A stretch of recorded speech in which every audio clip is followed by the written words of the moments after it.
Back to the Discovering Forestry podcast.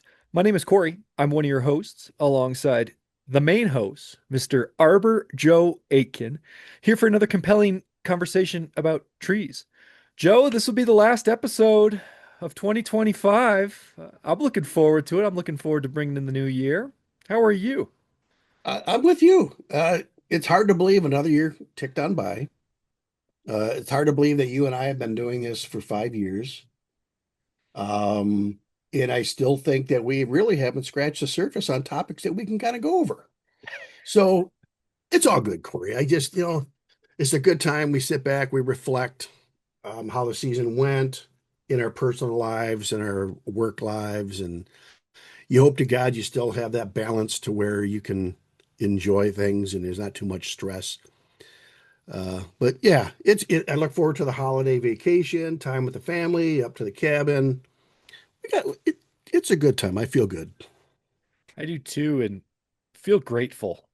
I think a lot of us kind of go through the year with moments of gratitude.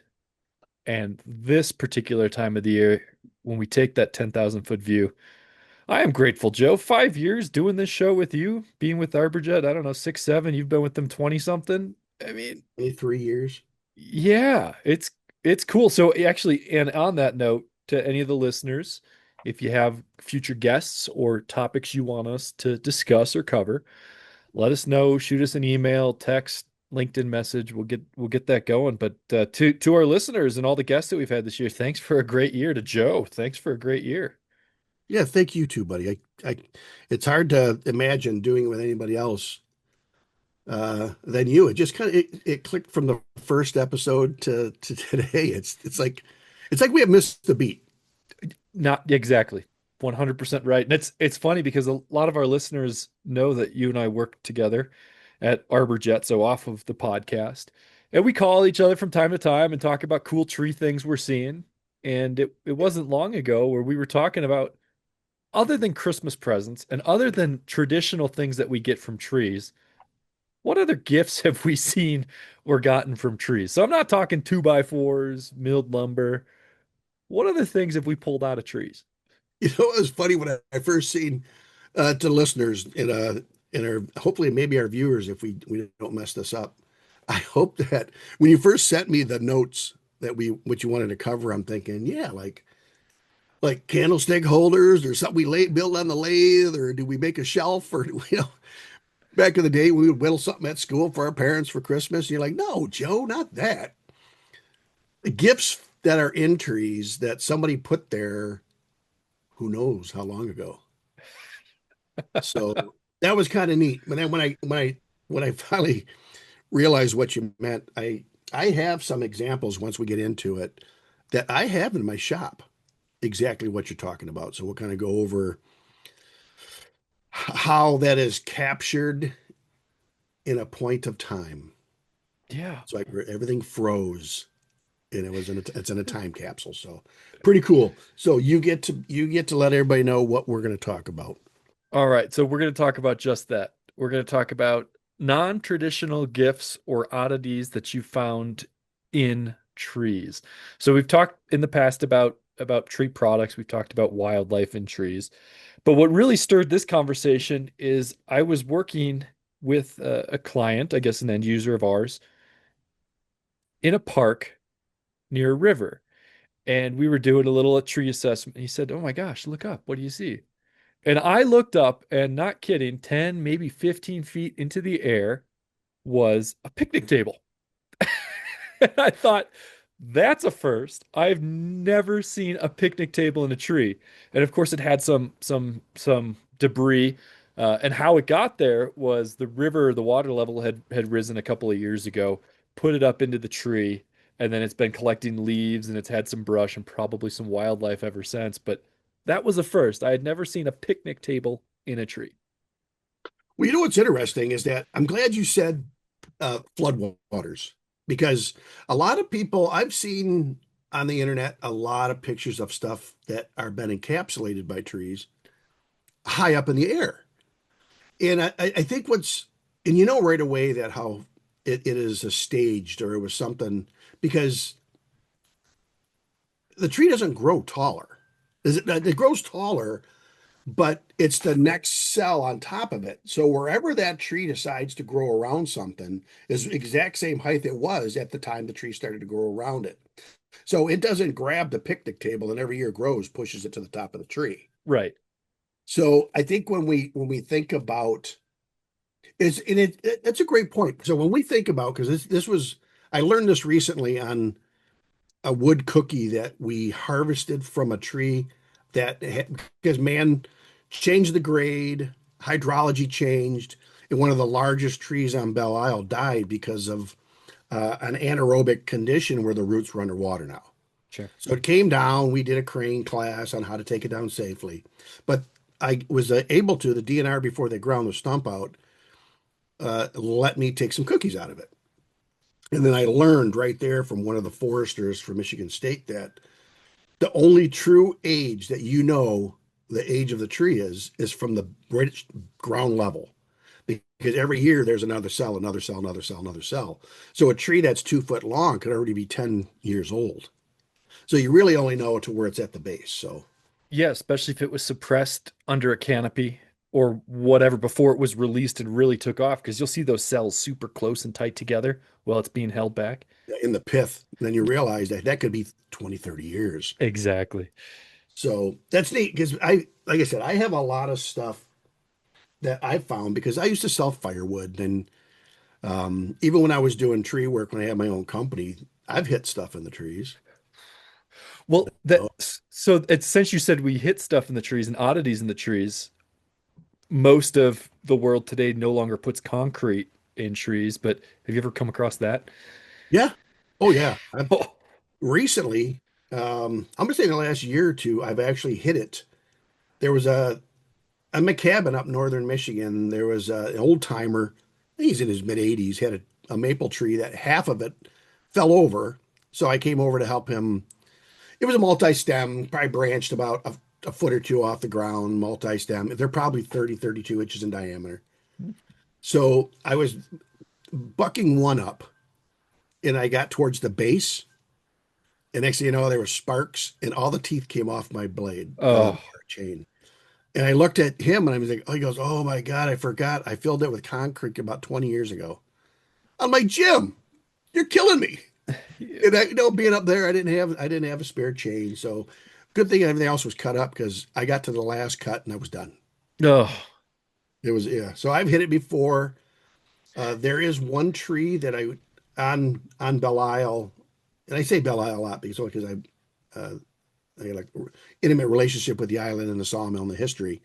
But there was a tree that they did a cavity fill because back in the early days of arboriculture, that was an art to fill mm, cavities, and they would decorate them and make them look like bark because they felt that at that time the rebar structure within that cavity, plus the way they troweled out the concrete, they thought that that would protect the tree for longer periods of time, which we found out that it's really not that.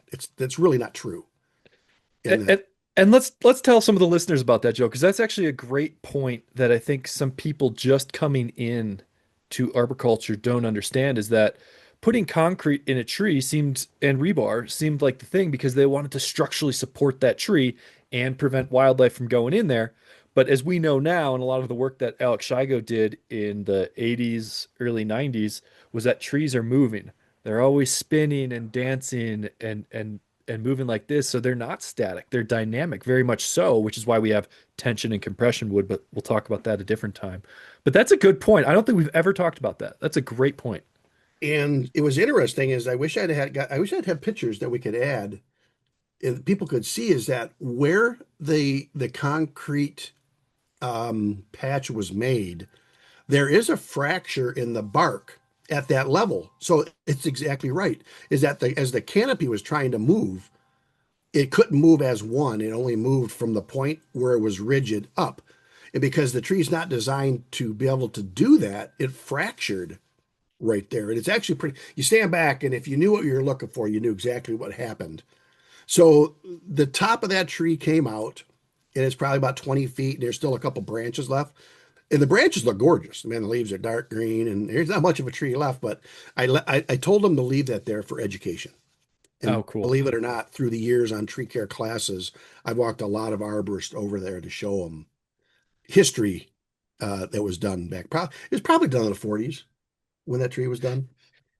Yeah, we had some guests coming on Van Yares. Remember that? Probably 2 or 3 years Yeah, ago, where the gentleman talked about how he actually made a compound that they would put in the trees. Well, I mean, we don't anymore, a but patch. It was like a cavity patch. yeah, cavity patch. It was around World War II-ish, so that would make sense. 40s. Yeah. Yeah, Yeah. there's a lot of great things that, and if you think about it, that's why you're always learning in arboriculture.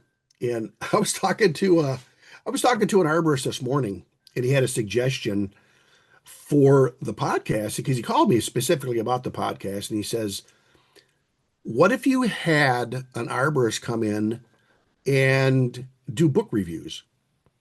He said, "Have you ever had anybody do that?" I says, "No." I said, "We've had authors that wrote the book, but we've never had someone come in because you and I get asked all the time what's a good book to read." So this guy's pretty he's out there. He's a great guy, but I think what happens is that a lot of people, and I know it's not off track, and we'll get back into what we found in trees, but I think that we get to a level because we're always students of the industry. I think we get to a level where the basic books end, and where do you go from there? Sh- t- right, exactly. What's advanced arboriculture, Joe? Yeah. So Yeah. what is that? What does it look like? Obviously, I got a lot of respect for any arborist that wants to take the next step and from a certified to a BCMA. But even past that, you're going to get to a spot where do you go next? Or what else can you learn? What else is there out there? Because And nobody knows everything. nobody knows anything.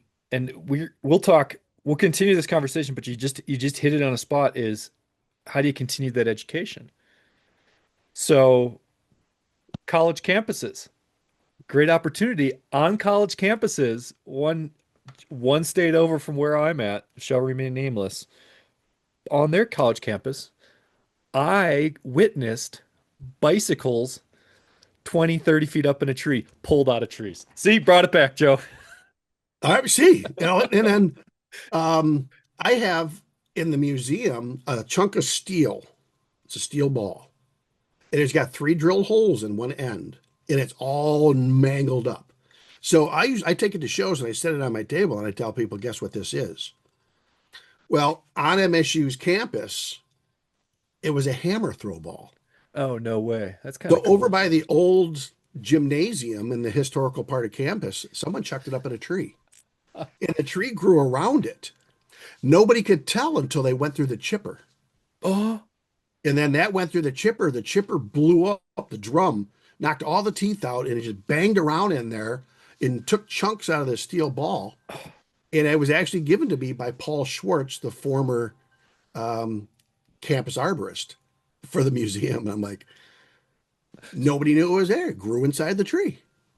and that brings us to another point. And I'm sure a couple of the listeners, maybe not a couple of the listeners, have lost a couple of throw balls into trees. They're not big steel balls, right? But it's just, a little couple ounce. But someone's going to find them. It's going to be an archaeological dig. And I think 200 years from now, they're going to find this plastic ball in the tree or a lead shot bag. And they're like, what is this? Oh, Because man. they'll probably have trained squirrels that go up there and set it for you or something. Who knows? But AI. AI is gonna. AI will go up there and do it. Oh, the. Because yeah, they'll have little coolers driving around with AI robots in there that come out and they'll scurry up the tree for you Oh, because you that's can order an funny. AI robot. That's But funny. so other than concrete, I got a few things that we could kind of get into. But some of the things. So I had a call. Now DTE, Detroit Edison, will in a private residence cut a tree to below the primaries, and then the homeowner's responsible for it. So it's kind of like a give and get. We'll get it safe so where nobody has to worry about energy, but then you have to get the rest of it down. So there's a 45-foot oak bowl in the backyard. So at the top, it was 36 inches at 45 feet, and it was Holy cow. 56 inches at the base in a small residential neighborhood. So I couldn't just fell it because the lots are only 50 feet. So I had to 45 it to get it to fit in the backyard to flop it.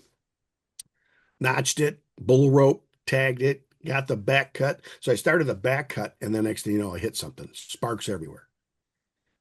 Like, oh my God. So now I have this thing teetering, even with the bull rope. It's got to be 20,000 pound log in the air on a little bit of hinge wood left, and I hit something and lost all the teeth on a chain. Oh no. So I ran out to the truck, kind of had an idea, and I went up 4 inches, did another back cut, and everything worked out, and the tree went down. But so there was a purple stain right in almost the center of that tree. And what is that? What would that, if you seen purple staining, what would you think it was? A Teletubby. I have no idea. Iron. So iron in an oak tree will stain. It'll actually discolor in the xylem. So when I seen that purple, I knew right away that there was a lag or something in there. So the piece just under the felling notch, I kind of took the next cookie, broke it open, and I found a big lag that was holding an insulator from a farm field. Because right behind that house used to be is a golf course now, but it was a farm field, and they used to hang the wire for the cattle on insulators on the trees. That's And I found crazy. it. Yeah. Th- So I have that somewhere, but it was the one is it was just an amazing to find thing that far into a 56-inch diameter oak tree. So it's probably not even joke a 300-year-old tree, but in the center back a couple hundred years ago, that was a farm. That's crazy. Yeah. Wow. And then, like I said, everything it's amazing what a tree, how resilient trees are, and like I say, I think one of my first examples, oh, it's right here. So if our viewers can see, that's a tree tag. So the tree tag is starting to be encapsulated by the tree. You can kind of see it, but look at the end, the staining. So that's a telltale point that there's something in there. And that could be a foot or two north or south of where the foreign object is. So here's one that you can still kind of see.